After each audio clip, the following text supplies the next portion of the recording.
Владимир Дубовка. Чаму сова пяе ўначы, а днём маўчыць? Расказвае скамарох Аліса, вучаніца 5 Б класа. Ішла сова дорожкою лесной, на плечи прицепивши клубок свой. Здивленный дятел крикнул ей: «Кума, работы іншої у тебе нема? Куди ти потягнула хатулі? Нядрэнна по суседству мы жили, а зараз на тебе узнялася у свет, а мы покрывдзючы які сусед». Сова вздохнула тяжко в отказ. И добре, и недобре, каже у нас. Болото близко и нядрэнны бор, для всіх здається радість і простор.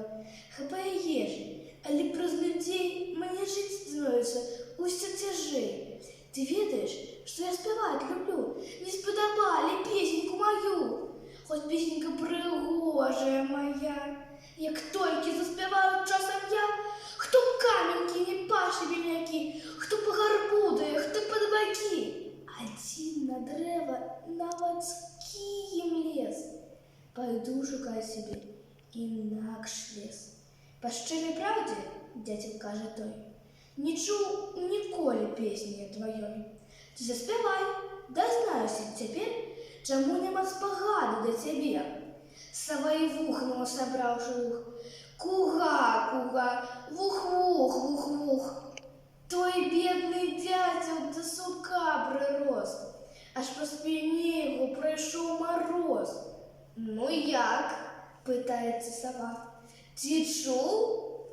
Ой, каже дятел, кривдить не хочу, але не песня гэта, просто жах, аж сонце змеркло в моїх очах.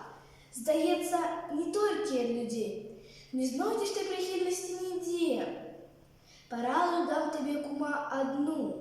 Ты не шукай другую сторону, бо тут криху звикли до тебе. На новом местах тут усім заб'є. Тягни ти хатулі своє назад, а пісню поверни на новий лад. Ти при людях зовсім ти помовчи. Ти лиш співай, як сплять вони вночі.